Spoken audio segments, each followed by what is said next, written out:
प्रमोद गुप्ता और आप देख रहे हैं सतपुड़ा अब तक।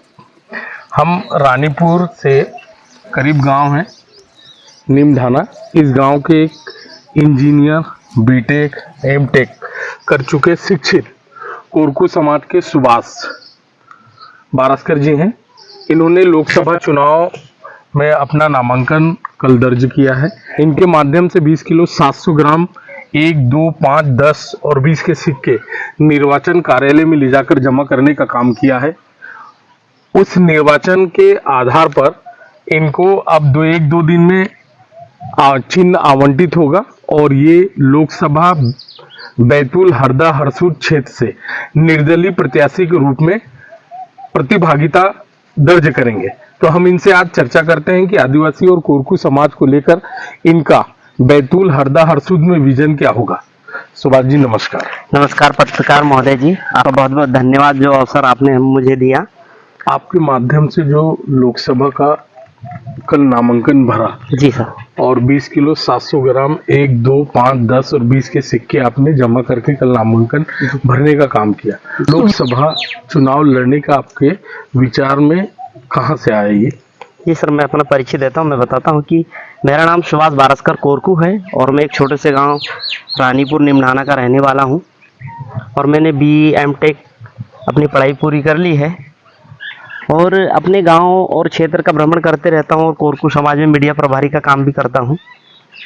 तो मेरे मन में आया कि यार अपने समाज में बहुत सारी समस्याएं हैं, इनके लिए आपको किसी न कहीं सिस्टम में रहना पड़ेगा, तब इन समस्या का निराकरण कर सकते हैं। इस तरह की अवधारणा मन में विचार मंथन करके आया और मैंने फिर अपने ग्राम स्तर में सरपंच के चुनाव के लिए फॉर्म अप्लाई किया, बट उस समय चुनाव चिन्ह आवंटित होने के बाद चुनाव रद्द हो गया। उसके बाद लेडीज सीट आ गई, तो वहाँ लेडीज सीट आने से क्या हुआ कि मेरे यहाँ वाइफ एक्सपायर हो चुकी थी बीमारी के कारण, तो मैं सरपंच चुनाव की पात्रता नहीं प्राप्त हुई मुझे। फिर मैंने कहा यार हमको राजनीति में जाना है, समाज के लिए कुछ करना है, तो ये क्षेत्र में आपको आगे बढ़ना पड़ेगा।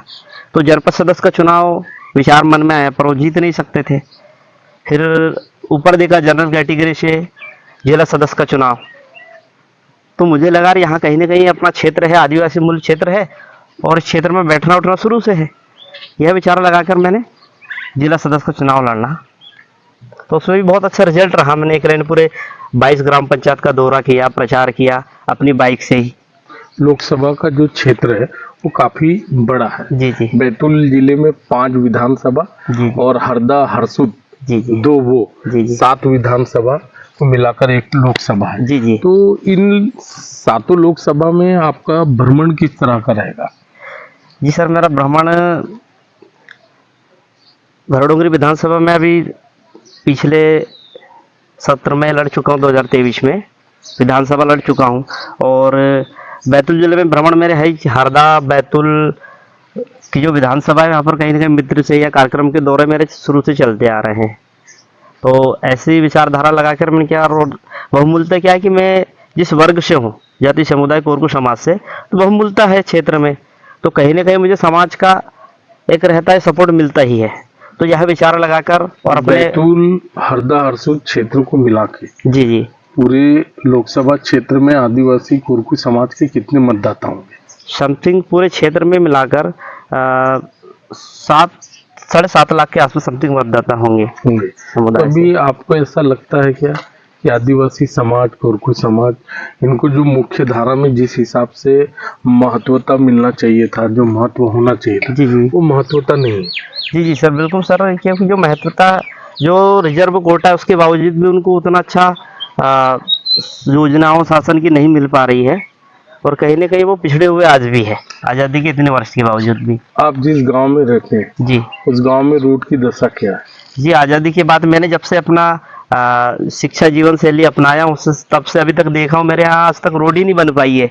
आज़ादी के इतने वर्ष को पिताजी भी और गांव के और भी बुजुर्ग थे, वो चले गए, पर आज तक रोड के लिए समस्या ही बनी हुई। और आपने गांव का नाम लिया था जिस गांव में अभी तक बिजली नहीं पहुंची। जी, ये बैतूल और छिंदवाड़ा जिले के बाउंड्री में है, रामपुर घोघरा करके एक गांव है जो आज़ादी के बाद अभी तक बिजली नहीं है। उसी गांव से बिजली छिंदवाड़ा जिले की उसी गांव से निकल के दूसरे के छिंदवाड़ा डिस्ट्रिक्ट में चली गई, पर वो बैतूल जिले का एक लास्ट बाउंड्री में है रामपुर घोघरा, वहां पर अभी तक आप इसलिए नहीं आपका है। चुनाव प्रचार कब से चालू करेंगे? जी मेरा चुनाव प्रचार तो कंटिन्यू अभी से ही है, मैं का दौरे पे चल आपके ही रहा हूँ। चुनाव प्रचार में जैसे आदिवासी कोरकू समाज जो दूसरे लोग हैं, जी उनको लेकर क्या विजन रहेगा? उनको लोग यही विजन रहे कि यार देखो समाज का व्यक्ति है और समाज के साथ साथ हम जो पिछड़े हुए हैं, हमको संगठित होकर एक होकर सहयोग कर कर आने वाले भविष्य के लिए हमें जागृत करना है और एकत्रित होकर लड़ना है समाज की समस्याओं के लिए।